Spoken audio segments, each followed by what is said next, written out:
எண் 10 8A4 AP சக்தி ஸ்ரீ.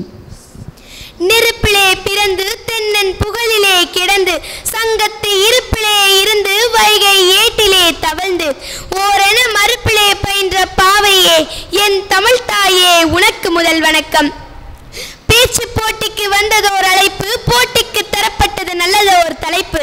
அழைப்பில் மகிழ்ந்து தலைப்பை புரிந்து என் பேச்சிலே தரப்போகிறேன் நல்லதோர் விருந்து. அவையோர் அனைவரையும் வணங்கி தொடங்குகின்றேன் என் உரையை.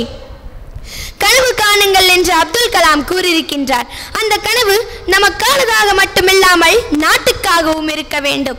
எல்லோரும் இந்நாட்டு மன்னர்கள் என்று கூறியிருக்கின்றார்கள் நம் சான்றோர்கள். அந்த மன்னர்கள் எல்லோரும் ஒன்று கூடி நம் இந்திய நாட்டை எப்படி உயர்த்த வேண்டும், எப்படியெல்லாம் நம் நாடு இருக்க வேண்டும் என்று எனக்கு ஒரு அழகான கனவு இருக்கின்றது.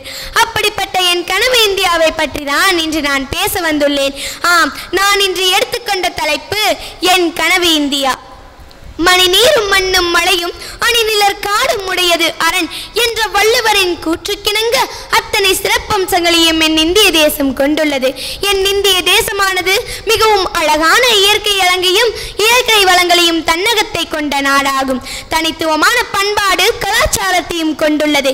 இன்றளவும் உலக அரங்கில் தனது தனித்தன்மையை நிலைநாட்டிக் கொண்டிருக்கின்றது.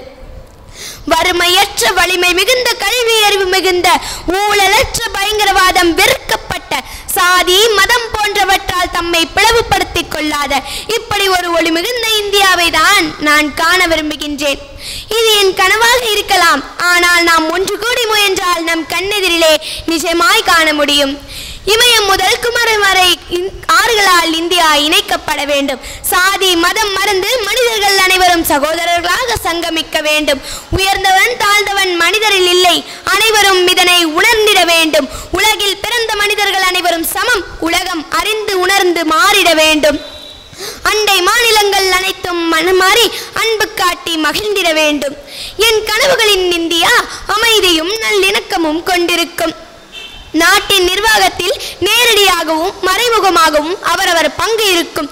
நல்ல நேர்மையான மற்றும் வெளிப்படையான தன் வாழ்க்கையை கொண்ட தன்னம்பிக்கை சமூகங்களை கொண்ட ஒரு இந்தியாவை தான் நான் கனவு காண்கின்றேன். நம் நாட்டின் வளர்ச்சியில் பெரியவர்கள் பங்கு மட்டும் போதாது, நம்மை போன்ற இளைஞர்கள் பங்கும் நிச்சயம் அவசியம். எனவேதான் விவேகானந்தர் அன்றே கூறினால், என் கையில் 100 இளைஞர்களை கொடுங்கள், இந்த நாட்டையே மாற்றி காட்டுகிறேன் என்றார்.